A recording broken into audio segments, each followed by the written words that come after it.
जिले के भी और जो चुनाव की दृष्टि से भी जो कमेटी बनी है इस दृष्टि से भी, और जो राजस्थान में सत्ता जो भ्रष्ट है, जो गरीब विरोधी है, जो किसान विरोधी है, जो महिला विरोधी है, जो अपराधियों को संरक्षण करती है, माफियाओं का संरक्षण करती है, दंगा करने वालों का संरक्षण करती है, भ्रष्टाचार करने वालों का संरक्षण करती है, इस सरकार को उखाड़ फेंकने के लिए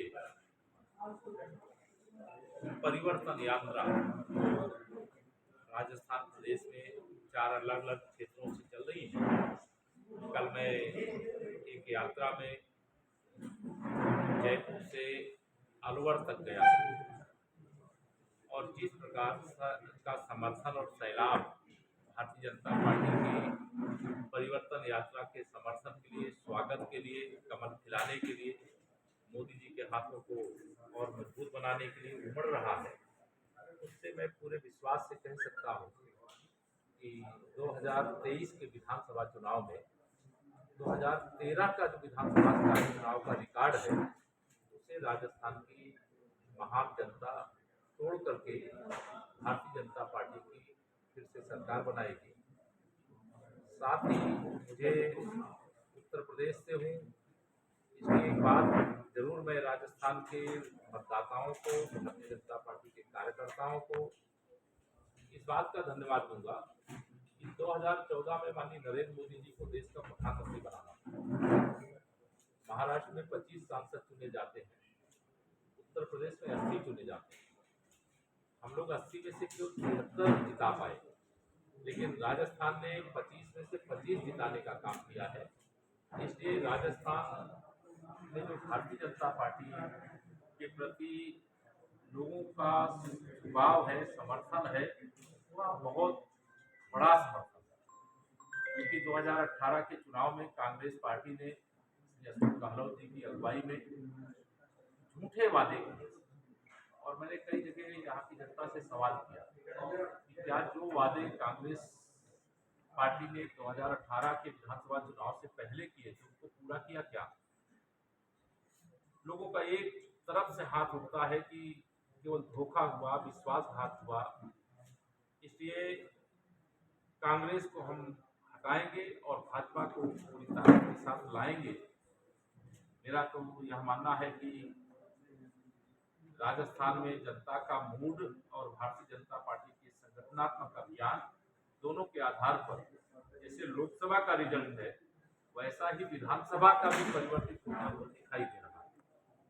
मैं यह भी आज कहूंगा कि कोई चुनावी वादे चुनाव से कुछ दिन पहले करने से उसका कोई परिणाम नहीं होता है। आप सब इसके गवाह हो। हम लोग उत्तर प्रदेश से आते हैं, हमारे उत्तर प्रदेश में 96 से 97 रुपए के एवरेज में लीटर में पेट्रोल बिकता है, लेकिन आपके यहाँ मैं अभी पता कर रहा था तो यहाँ 108 रुपए लीटर। ये 11 रुपए लीटर का जो बोझ है जनता के ऊपर, इसका तो कांग्रेस को हिसाब देना पड़ेगा। और कांग्रेस और भ्रष्टाचार ये एक दूसरे के पर्याय है। कांग्रेस हो और भ्रष्टाचार ना हो, ये हो नहीं सकता।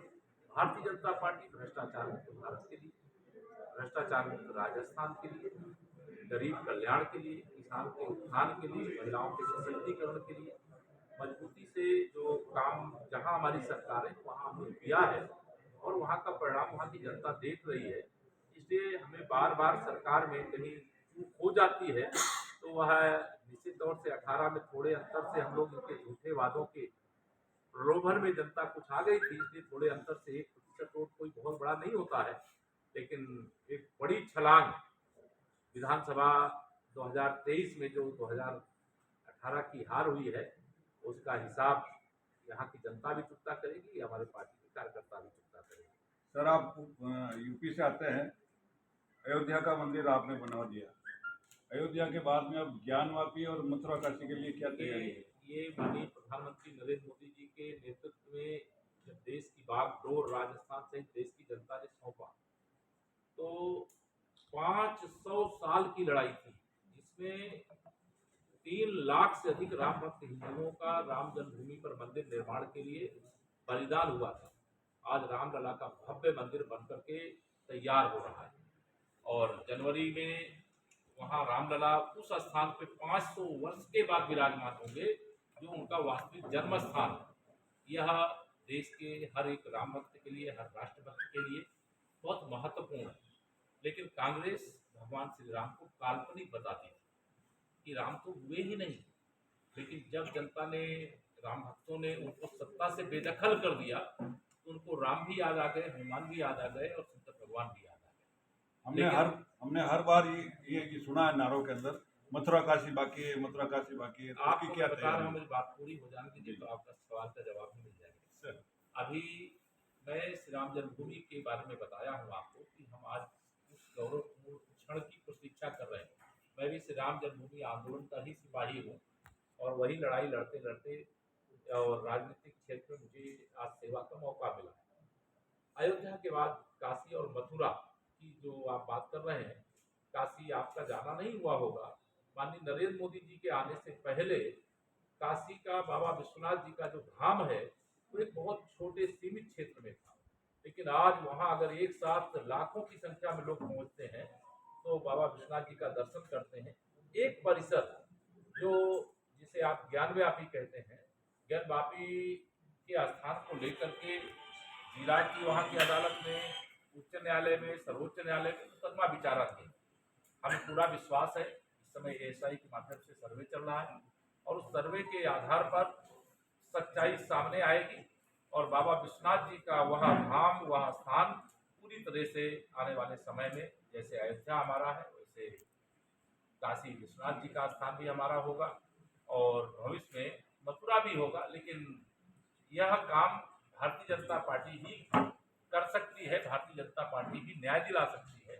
लेकिन हम सब लोग न्यायिक प्रक्रिया का की प्रतीक्षा भी करेंगे और न्यायिक जो आदेश होंगे उसका पालन करेंगे। महिला आरक्षण को लेकर अभी हाल ही के अंदर बिल पेश हुआ है। ये जब 2026 में लागू होना है, उसके बावजूद भी कांग्रेस की उतार खींचे जा रही कांग्रेस है। महिला विरोधी पार्टी, कांग्रेस एक धोखेबाज पार्टी। कांग्रेस गरीबी हटाओ का नारा देती है लेकिन गरीबी हटा नहीं सकती। गरीबी हटाने की दिशा में सबसे बड़ा काम तो माननीय नरेंद्र मोदी जी के नेतृत्व में सरकार बनने के बाद, आप कल्पना करो, देश में 52 करोड़ लोगों के प्रधानमंत्री जनधन योजना के अंतर्गत खाते खोले गए, जिसमें 70% हमारी मातृशक्ति है, बहनें हैं, माताएं हैं, उनके खाते खोले गए। देश के अंदर 12 करोड़ से अधिक लोगों को प्रधानमंत्री उज्ज्वला योजना से गैस के कनेक्शन देने का काम किया गया। लगभग इतने ही घरों में शौचालय बनाने का काम किया गया। इतने ही घरों में लगभग सौभाग्य योजना से बिजली के कनेक्शन देने का काम किया गया। गरीब की चिंता, जरूरतमंद की चिंता और भ्रष्टाचार को रोक करके 4 करोड़ लोगों को प्रधानमंत्री आवास देने का काम किया गया। 80 करोड़ लोगों को प्रधानमंत्री गरीब कल्याण अन्न योजना का राशन दिया जा रहा है। हर योजना का लाभ गरीब को कैसे मिल सकता है और उसमें भ्रष्टाचार को कैसे लगाम लगाई जा सकती है, यह केंद्र में माननीय नरेंद्र मोदी जी के नेतृत्व वाली सरकार कर रही है। लेकिन राजस्थान की बहुत बड़ी संख्या में जनता जो है वह कांग्रेस सरकार होने के कारण से, बैरियर होने के कारण से, जो डबल इंजन सरकार का फायदा डबल रफ्तार से राजस्थान को मिल सकता है, उससे हम 5 साल से राजस्थान वंचित है। और पूरा विश्वास है देश के चुनाव में यहाँ भी कमल खिलेगा। देश में तीसरी बार मोदी सरकार फिर बनेगी और डबल इंजन सरकार ट्रिपल रफ्तार से राजस्थान को विकास के पथ पर भी आगे ले जाएगी, भ्रष्टाचार मुक्ति के पथ पर आगे ले जाएगी, गरीबी से मुक्ति के पथ पर आगे ले जाएगी, किसानों के सशक्तिकरण के लिए, महिलाओं के सशक्तिकरण के लिए भी आगे ले जाएगी। महिला आरक्षण बिल यह एक ऐतिहासिक फैसला है और दुनिया में भारत ऐसा पहला देश है माननीय नरेंद्र मोदी जी के नेतृत्व में जो इस दिशा में अपने कदम बढ़ा चुका है। कल लोकसभा से पास हो गया है, आज हमको विश्वास है कि राज्यसभा से भी पास करेगा। सर, ये उज्ज्वला योजना, इससे तो 5 करोड़ या 10 करोड़ लोगों को मिला, लेकिन देश की आबादी 140 करोड़ है। हर आम आदमी महंगाई से त्रस्त है। उज्ज्वला योजना अगर 12 करोड़ में मिला है तो एक घर में 5 से 7 लोग रहते हैं। नहीं सर, तो महंगाई पे काबू क्यों नहीं पा रहे आप? महंगाई पे काबू हम तो पा ही रहे हैं। महंगाई पे सवाल तो श्री अशोक गहलोत जी से, कांग्रेस से। कि मैं बता रहा हूँ कि हम 97 रुपए लीटर में पेट्रोल बेच रहे हैं, या 108 रुपए में आप खरीदने के लिए विवश हो। तो यह महंगाई और भ्रष्टाचार, तुष्टीकरण, यह सब कांग्रेस की देन है। जमीनों पे कब्जे करना, ये इनका संस्कार है। भारतीय जनता पार्टी सुशासन और विकास की गारंटी। यूपी में योगी जी की सत्ता संभालने के बाद जो छवि बदली है, पहले जो छवि थी बहुत अलग थी, राज्य और यूपी की छवि है बहुत बदली है, ऐसा आपने क्या किया था?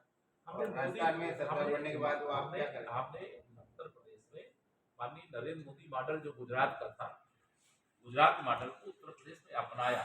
आज विकास की तीव्र रफ्तार इसलिए है कि हम प्रधानमंत्री नरेंद्र मोदी जी के नेतृत्व में आदरणीय योगी जी की अगुवाई में उत्तर प्रदेश में काम कर रहे हैं और उत्तर प्रदेश बदल गया है, वो सर्वोत्तम प्रदेश बनने की ओर आगे बढ़ रहा है। जी सर, उत्तर प्रदेश सनातन धर्म पे बहुत ज्यादा चर्चा है और इसको गालियां दे रहे हैं।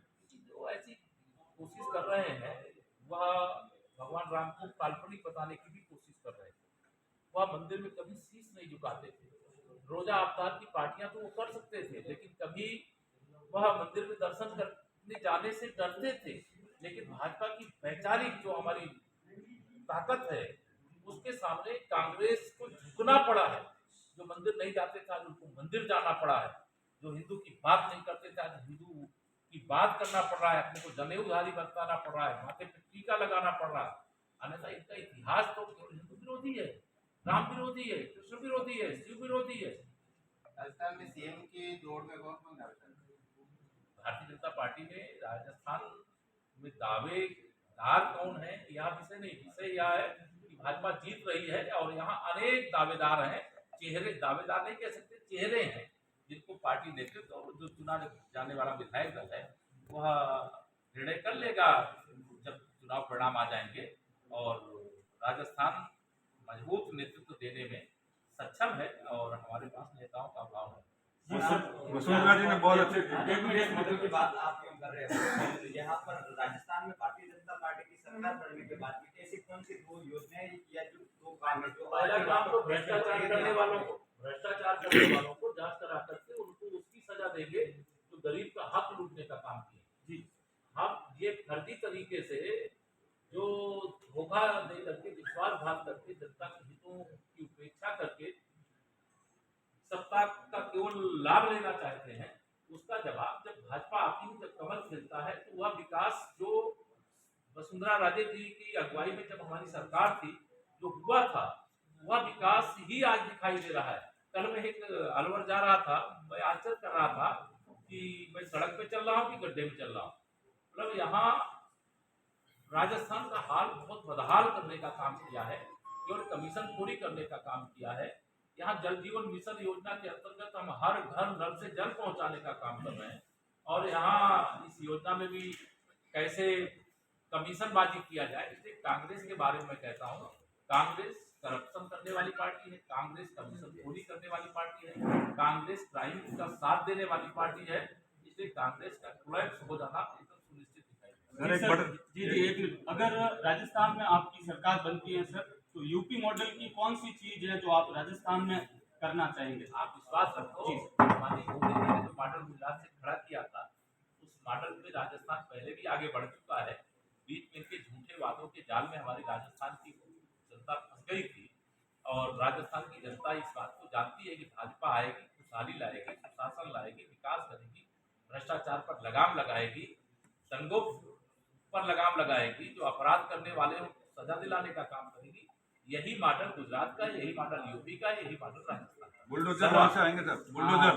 सर अभी जैसे कि अभी कांग्रेस का राज है, इससे पहले बीजेपी का राज है। बीजेपी के राज में मीठे पानी के लिए बहुत कोशिश की और कुछ पूर्ति भी हुई, लेकिन बिलाड़ा विधानसभा को आज तक बराबर मीठा पानी नहीं मिला। यदि आपकी सरकार बनती है तो आप इस मुद्दे को क्या कहना हमारी सरकार का मतलब ही है, हम आपको ये बताएं कि हर घर नल से जल पहुंचाने का काम केवल एक विधानसभा में नहीं, हिंदुस्तान के हर विधानसभा क्षेत्र में नहीं, हर घर तक नल से जल पहुंचाने की योजना चल रही है। उसके लिए भारत सरकार ने खजाना खोल करके रखा है।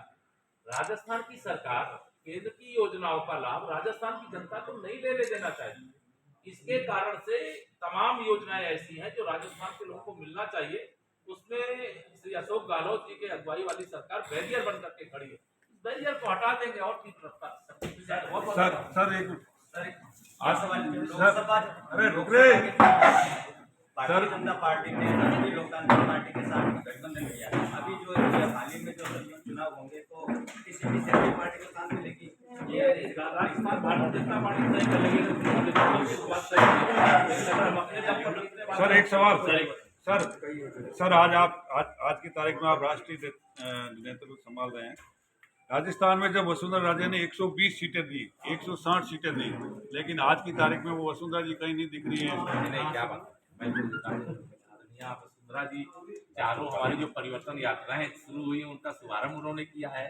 उन्होंने अपने मंत्रित्व काल में इतने मजबूत नेतृत्व डेवलप किए हैं कि सारे लोग मिल करके आज भारतीय जनता पार्टी की 2013 से बड़ी विजय दिलाने के लिए प्रयास कर रहे हैं। मुख्यमंत्री का चेहरा क्यों नहीं बना रहे हैं? आप ये मैंने कहा हमारे पास अनेक चेहरे हैं, एक चेहरे नहीं है। नहीं वसुंधरा जी क्यों नहीं? सर वसुंधरा जी क्यों नहीं? सर एक आखिरी सवाल, सर एक आखिरी सवाल।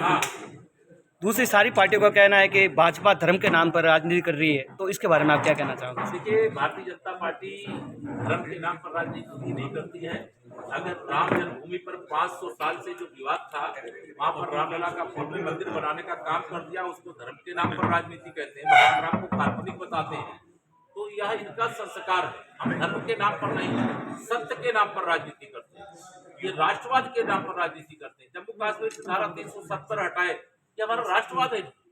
हम अगर देश की सीमाओं का कोई अतिक्रमण करने की कोशिश करे, आतंकवादी भेजने का प्रयास करे, तो सर्जिकल और एयर स्ट्राइक करना ये हमारा राष्ट्रवाद है।